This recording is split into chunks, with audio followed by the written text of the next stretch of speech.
Hey everyone, welcome to Inspire Africa with me, Jerry Fisayo-Bambi.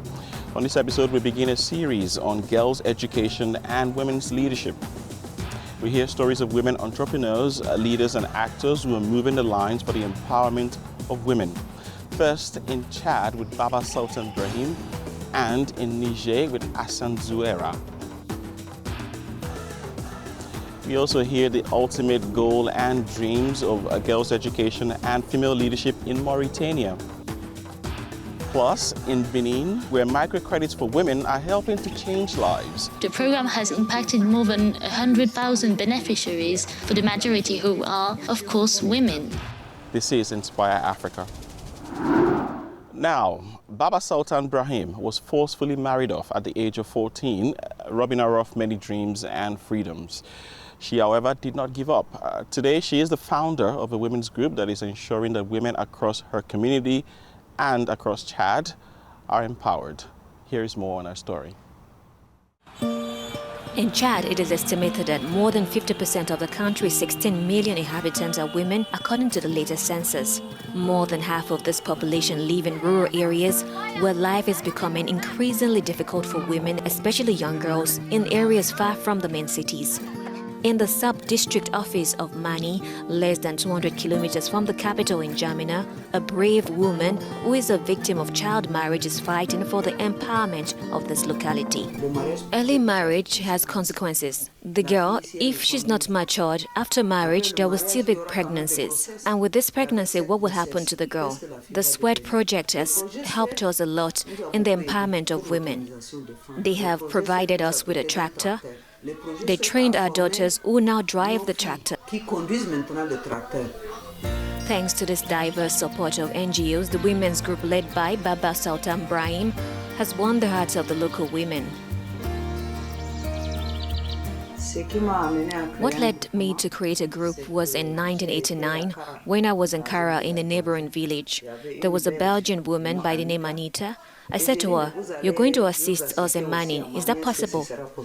She said, "If you're going to form a group, they should have an objective, and I will assist them." We do market gardening, we grew onions, and the first step was to find 105 bags of onions. The country now has a law banning early marriage and a policy of empowering women. This policy has allowed parents to let their children continue school. Chad has taken steps to eradicate this bad practice, notably the law banning early marriage. The project has succeeded in changing the behavior of parents, who not only send their girls to schools, but also let them stay there for longer to become leaders in Chad. Today, the state empowerment policy and the support of NGOs are starting to yield results. The Chadian woman is being freed from subjection.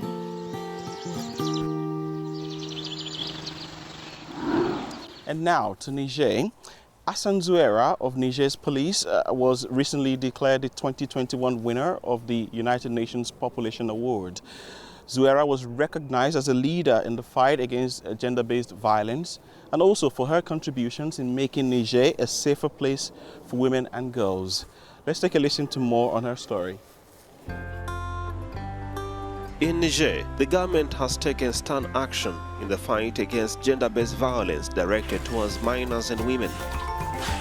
This police commissioner, Hassan Zouera, has been spearheading this new mission, and that is to protect women and minors against any form of violence in Niger. Her outstanding contribution to the people of Niamey has earned her the 2021 United Nations Population Award. Je me sens honoré à travers ce prix.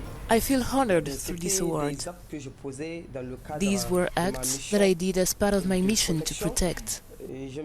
I never thought that I would be distinguished one day for that. I was doing it selflessly. I wanted to work. I wanted to solve the problems of people coming to me.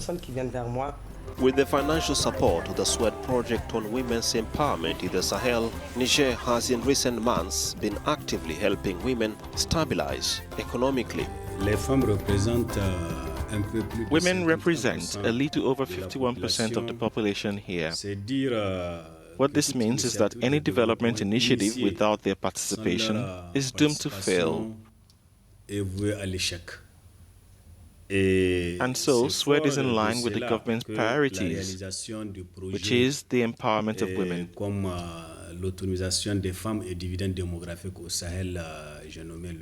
Already on its fifth year of implementation, several activities have been developed by SWEDD to ameliorate this important segment of the Nigerian society, so as to also boost their income-generating activities.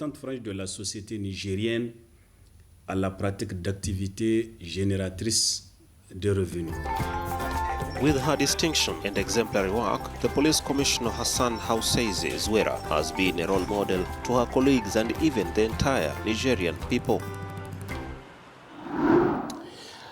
If you're just joining us, you are watching Inspire Africa with me, Jerry Fisayo Bambi. Now, Mr. Usman Kani is the Minister of Economic Affairs and Productive Sectors in Mauritania. He also chairs the Regional Steering Committee of the SWEDD project and joins me now from Nouakchott. It's good to have you with us. Mr. Kani. And thank you very much for joining us. So, first off, why are girls' education and the strengthening of women's leadership in the Sahel key points of this year's Stronger Together project? Education is the way you have to go through for every individual, every child, boy or girl. Girls in the Sahel come from a historical handicap, so we need to fight this. For young girls, education is the foundation. Progress has been made since the conference in Beijing in 1995. But we know that girls in Africa, and in the Sahel in particular, are substantially behind in questions of leadership or education. It is the duty of the SWEDD program to make it a priority, which we are doing because it is through this that they will acquire their rights. In light of the current health crisis, what is the project doing to currently help women and girls cope with the pandemic? First, by accompanying states in their efforts to support populations in general. The SWEDD program insists in particular on actions to be taken to bring children to protect themselves, and by the distribution of kits with a targeted awareness on these young girls. So it is about protecting them more. I have to say that unlike other regions of the world, despite the pandemic, the Sahel has not been too much hurt by violence, by gender-based violence against young girls. But this is SWEDD's mission, to protect children.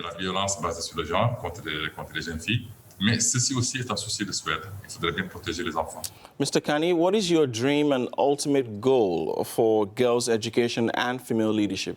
I dream as you do, as any African citizen. I dream to see our sisters, our daughters, our grandchildren recovering their rights, flourishing, well-educated, occupying the spaces they deserve in the society, in any field, economic or social or political fields. I dream that they believe in themselves. I believe in their capabilities, in their potential. I'd like to thank you very much. Thank you. Un plaisir. Merci. Au revoir. From Mauritania, we move on now to Benin, where we've got Madame Veronique Togni-Fode, the Minister of Social Affairs and Microfinance, joining us. It's good to have you with us, Madame Veronique. As a female minister, you embody this female leadership in key areas for women's empowerment. How does this make a difference for women and girls? I have both a personal and professional commitment to empowerment, to women's leadership, and I think it's important for younger generations to have inspiring role models. Role models play an important role in how we see things and can help deconstruct the clichés and stereotypes that tend to perpetuate social and unequal norms in our society. This is the reason why the very first thing I have done in my department was to deploy the Abazache campaign, which means my body, I need to take care of it. It allows us to go to several schools to meet young girls and teenagers, to dialogue with them or to encourage them to develop their self-esteem, to adopt responsibility responsible behaviors by identifying the risks, to flee the easy solutions which are ephemeral, and especially to exhort and encourage them to believe in all the luck of success with hard work and determination. As a minister in charge of social affairs and microfinance, how does microcredits for women change the situation of the community and the nation?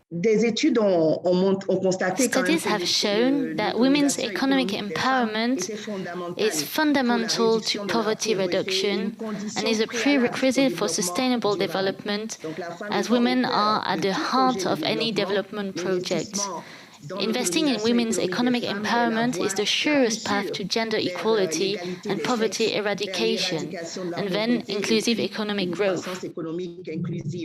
Microcredit is a learning credit, if we can say that, to contribute to the economic empowerment of the disadvantaged through the development of income-generating activities and by strengthening the financial capacities of women, and especially their financial inclusion. And with microcredit, we can promote their personal development and enable them increased participation in social life. An evaluation of the former program has shown that, in general, access to credit contributes significantly to the empowerment of the living condition of households by increasing their sources of income. Little money, big changes. This is often how microfinance is summarized. What are you doing in Benin to facilitate women's access to microcredits? The government of Benin has made the issue of women's access to microcredit a real priority. To this end, several programs and reforms have already been initiated, and the issue of identification was fundamental, not only to have access to basic services, but also to obtain credit. And measures have been taken to reduce the costs of issuing land titles, which have been dematerialized, to allow for the improvement of the business environment and credit conditions. For women specifically, a microcredit program has been launched to help disadvantaged women to start or strengthen their activities. It is, for example, the Alafia microcredit. It aims to grant them credits between 30 and 50,000 CFA francs, which is around $100. The program is funded at 10 million CFA francs per year by the state and is accompanied by a large financial education campaign, which is, as you know, very important. In less than 9 months, the program has impacted more than 100,000 beneficiaries, for the majority who are, of course, women. The same program has issued biometric identification documents to over 30,000 women to enable them to access other essential services. Madame Veronique Tognifode, I'd like to thank you very much.